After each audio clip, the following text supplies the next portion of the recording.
Hello நேயர்களே, எல்லாம் எப்படி இருக்கீங்கோ? இன்றைக்கி வீடியோவில் நீங்கள் ஒரு சுவையான பீர்த்தங்காய் தொகையல் எப்படி பண்ணுறதுன்னு காட்டி கொடுக்குறேன். நான் இன்றைக்கி ரொட்டியோட சர்வ் பண்ணியிருக்கேன். நீங்கள் தோசை, இட்லி, சுட சுட சாதத்துக்கு கூட இந்த தொகையலை பிசைஞ்சு சாப்பிட்லாம். ரொம்ப நல்லாயிருக்கும். கண்டிப்பாக நீங்கள் ட்ரை பண்ணணும். வீடியோ பார்த்த உடனே வாங்க எப்படி பண்ணுறதுன்னு பார்க்கலாம். ஒரு வானலை வச்சுட்டு 2 டீஸ்பூன் ஆயில் விட்டுட்டு 1 டேபிள் ஸ்பூன் அளவுக்கு உளுத்தம் பருப்பு போட்டுண்டு ஒரு குட்டி உண்டு புளி சேர்த்துட்டு நல்லா பொன்னரு வர வரைக்கும் வறுத்து எடுத்துக்கணும்.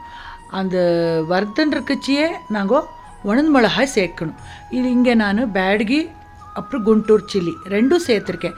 நீங்கள் ஒரு பேடகி சேர்க்கலாம், இல்லை ஒரு குண்டூர் சேர்க்கலாம், இல்லை என்ன மாதிரி ரெண்டும் கலந்து சேர்த்துக்கலாம். பேடகி கலர் கொடுக்கும், குண்டூர் காரம் கொடுக்கும். அப்புறமா ஒரு மீடியம் சைஸு பீர்த்தங்காய்க்கு தோல் நீக்கிட்டு ரவுண்டாக இப்படி குட்டி குட்டியாக கட் பண்ணி அதையும் கொஞ்சம் வதக்கணும்.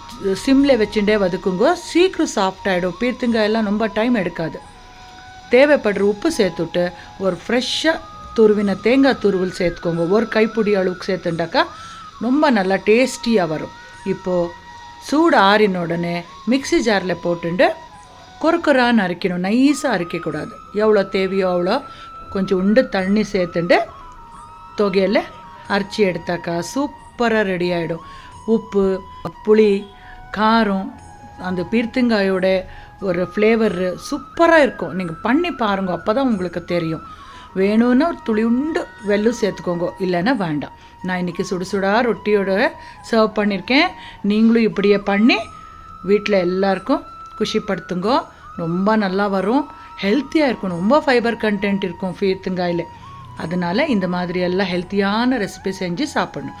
ஆரோக்கியமாக சாப்பிட்லாம், ஆரோக்கியமாக இருக்கலாம். ஓகே, இந்த மாதிரி ஹெல்த்தியான ரெசிபி நீங்கள் பார்க்கணுன்னா என்னோடய இன்ஸ்டாகிராம் பேஜை ஃபாலோ பண்ணிட்டு பாருங்கள். யூடியூப்லேயும் வருது, ஃபேஸ்புக்லேயும் வருது. கண்டிப்பாக அங்கே போய் சப்ஸ்கிரைப் ஃபாலோ பண்ணிட்டு பாருங்கள். அடுத்த வீடியோவில் சந்திக்கலாம் ஃப்ரெண்ட்ஸ். பாய்.